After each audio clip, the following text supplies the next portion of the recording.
అందరికీ good afternoon. నా పేరు డాక్టర్ అనిత, మీ న్యూరో ఫిజియోథెరపిస్ట్ని. He's doctor Sai Krishna, physiotherapist. Last Saturday అందరికీ గ్రూప్ యాక్టివిటీ జరిగింది కదా. సో ఈ సాటర్డే సెషన్ ఏంటి అంటే మీకు అవేర్నెస్ అనమాట, గ్రూప్ అవేర్నెస్. అసలు స్ట్రోక్ అంటే ఏంటి, అసలు అది ఎందుకు వస్తుంది, దేని ద్వారా వస్తుంది, దాంట్లో ఎన్ని ఫేసెస్ ఉంటాయి, అసలు సిమ్టమ్స్ ఎలా వస్తాయి, అలా వచ్చినప్పుడు ఎంత ఫాస్ట్గా యాక్ట్ చేయాలి, అంటే ఎంత ఫాస్ట్గా మనం హాస్పిటల్ రీచ్ అయ్యి ట్రీట్మెంట్ స్టార్ట్ చేసుకోవాలి, అలా చేయకపోతే ఏమవుతుంది, వన్స్ ఒకసారి ట్రీట్మెంట్ అయిన తర్వాత ఫిజియోథెరపీ ఆర్ రీహాబిలిటేషన్ సెంటర్స్కి ఎందుకు వెళ్ళాలి, ఒకవేళ అలా వెళ్ళకపోతే ఏమవుతుంది అనేసి ఒక చిన్న అవేర్నెస్ ప్రోగ్రామ్ అనమాట. ఈ సాటర్డే మనం ఇది ప్లాన్ చేసాము. సో ఈ స్ట్రోక్ గురించి అసలు యాక్చువల్గా స్ట్రోక్ అంటే మీకు ఎంతవరకు ఐడియా ఉంది, నార్మల్గా మీ ఓన్ వర్డ్స్లో మీకు స్ట్రోక్ అంటే ఐడియా ఉందా లేదా, అసలు స్ట్రోక్ అంటే ఏంటి మీ దృష్టిలో ఒకసారి ఎవరన్నా ఒకరు చెప్పగలిగితే చెప్పచ్చు. Very good. ఇంకా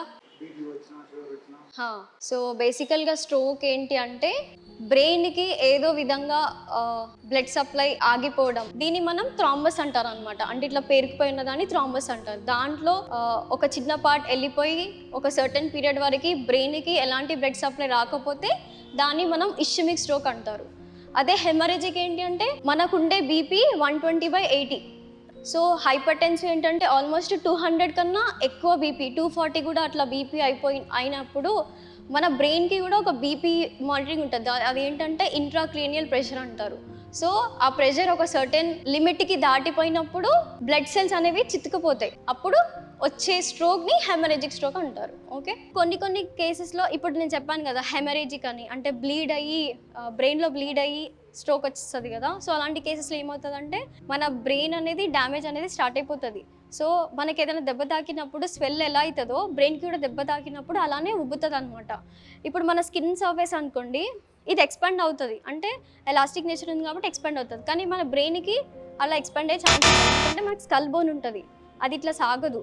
సో అలాంటి టైంలో ఆ స్వెల్లింగ్ వల్ల ఒక లైన్ ఉంటుంది, అంటే ఏమంటారు, ఇప్పుడు సపోజ్ ఇక్కడ వచ్చింది అనుకోండి, ఇక్కడ స్వెల్ అయింది. సో ఈ స్వెల్ అంతా ఏం చేస్తుంది, ఆపోజిట్ బ్రెయిన్ని కూడా ఇలా ప్రెస్ చేస్తూ ఉంటుంది.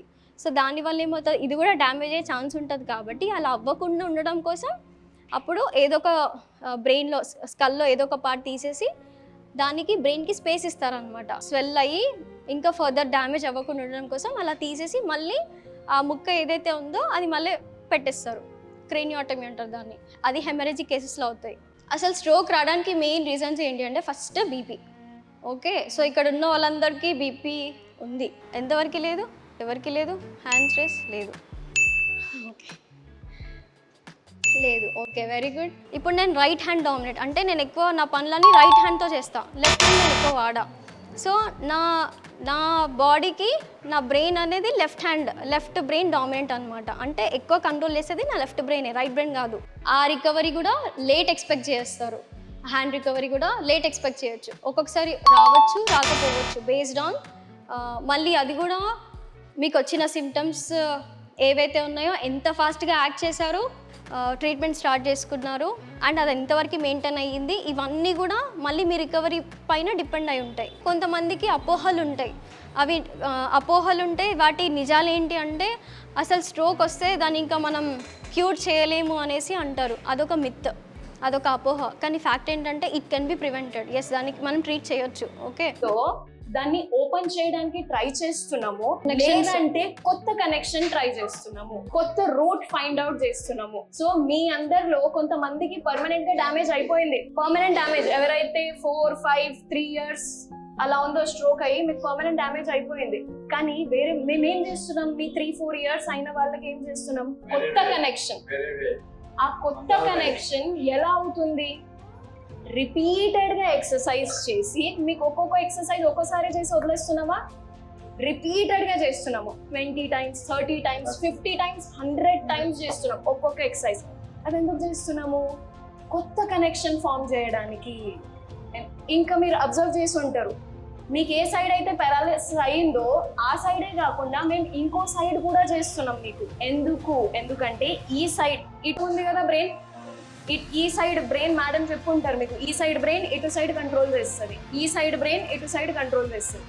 మీకు ప్రాబ్లం ఇందులో ఉంది, ఇటువైపు పోయింది, కానీ ఇదైతే నార్మల్ ఉంది కదా.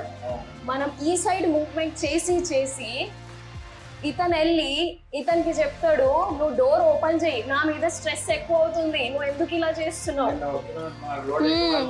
ఓపెన్ చేయి అని చెప్పి. సో మనం ఏం చేస్తున్నాం, అందుకే ఇటువైపు కూడా మేము చేయించి మీకు ఇటు సైడ్ డోర్ ఓపెన్ చేస్తున్నాం మీకు. సో మీరు ఎప్పుడైతే ఫోకస్ చేయకుండా, కాన్సన్ట్రేషన్ పెట్టకుండా ఎక్సర్సైజ్ మీద, మేము ఏవైతే చేపిస్తున్నామో మీరు జస్ట్ ఇలా పడుకొని చేస్తున్నారా చెయ్యండి అని అనుకోండి, ఈ డోర్ ఎప్పటికీ ఓపెన్ కాదు. మేము చేపించే ప్రతి ఎక్సర్సైజ్ మీరు ఫోకస్ పెట్టి చూసి ఏం చేస్తున్నామో మీ బ్రెయిన్ లో, నాకు తెలుసు ఈ మూవ్మెంట్ రాదు నాకు తెలుసు, అయినా మేమేం చెప్తాం, ట్రై చేయండి. మా దగ్గర ఉన్న ఒక్కొక్క థెరపిస్ట్ ట్రై చేయండి అని అంటారా అన్నారా, మీకు అందరితో చెప్తారు. తెలుసు మాకు జీరో, అసలు మూమెంట్ రాదని మాకు తెలుసున్నప్పుడు మీరు అనుకుని ఉండొచ్చు, వీళ్ళు పిచ్చోళ్ళ రాదు అయినా చేయండి అంటారేంటి వీళ్ళు అని. ఎందుకు చేస్తున్నాం మేము, ఎందుకంటే మీ బ్రెయిన్ కి నాక్ చేస్తున్నాం. ఈ రోజు ఓపెన్ చేయలేదు, నేను రేపు వచ్చి మళ్ళీ నాక్ చేస్తా, ఓపెన్ చేయలేదు మళ్ళీ నాక్ చేస్తా, 3 months వరకు నేను నాక్ చేస్తూనే ఉంటా. ఇప్పుడు ఒక రోజు అయితే తెరుస్తారు కదా.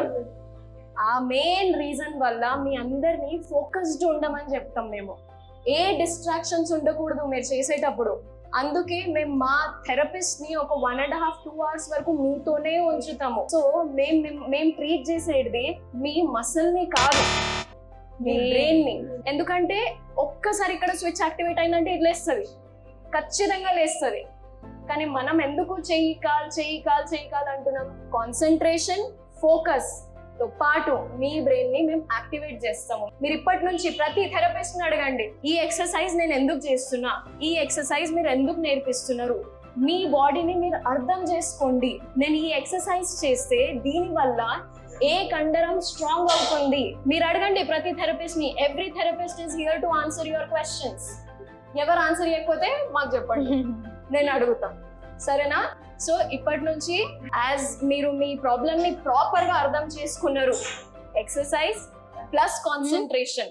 ఇప్పుడు చిన్న పిల్లలు ఉన్నారు కదా, చిన్న పిల్లలకి బేబీ బయటికి రాగానే వెంటనే అన్ని చేసేస్తాడా, కాదు, చెయ్యడు. టైం పడుతుంది, కూర్చోడానికి టైం పడుతుంది, నిలబడడానికి టైం పడుతుంది, నడవడానికి టైం పడుతుంది. ఎలా మేము నేర్పిస్తే నేర్చుకుంటాడు. మీరు అనుకోండి, మీరు అందరు చిన్న పిల్లలు అనుకోండి. సో మనం మీ లైఫ్ ని మీరు మళ్ళీ స్టార్ట్ చేస్తున్నారు అన్ని నేర్చుకొని, అలా అనుకోండి. చిన్నపిల్లలకి మూమెంట్ రాకపోతే, రే నీకెందుకు రావట్లే, ఆ పక్కన శర్మాజీగా బేటా దేఖో 6 months లోనే నడవడం స్టార్ట్ చేసిండు అని మీరు పిల్లలకి చెప్తారా? చెప్పండి కదా. మనం ఏం చేస్తాము, ట్రై చేపిస్తాము, నడిపిస్తాము. We try no the same way మేము కూడా మీ అందరి మీద ట్రై చేస్తున్నాము. ఎంతవరకు వీలైతే అంతవరకు మేము పుష్ చేస్తాము.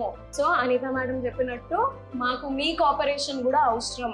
రావట్లేదు అని చెప్పి మీరు డిస్హార్టన్ అవ్వకూడదు, మీరు లో అవ్వద్దు. ఇక్కడ వచ్చారంటే ఇక్కడ ఎన్విరాన్మెంట్ మొత్తం హ్యాపీ ఉంటది, మీరందరు హ్యాపీగా రావాలి.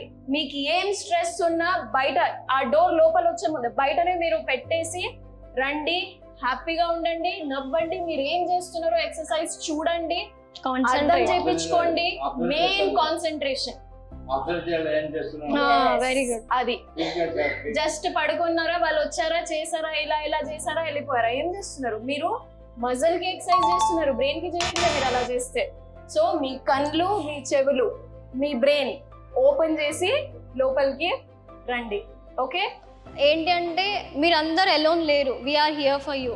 ఏది ఉన్నా కానీ మీకు ఎమోషనల్గా కానీ మెంటల్గా కానీ ఎలాంటి సపోర్ట్ అన్నా మేము ఇస్తాం. ఓకే, ఎందుకంటే మీరు ఎంత మెంటల్గా స్ట్రాంగ్ ఉంటేనే ఫిజికల్గా వీకెండ్ ఫిజికల్గా చేయగలుగుతారు. ఎందుకంటే కొంతమందికి సపోర్ట్ ఉన్నారు, కొంతమందికి సపోర్ట్ లేరు. సో అలా ఎప్పుడు ఫీల్ అవ్వకండి, ఎవరో ఒకళ్ళు ఉంటారు అవైలబుల్గా. ఏ ఎమోషన్ ఉన్నా కానీ బయట పెట్టండి. ఓకే.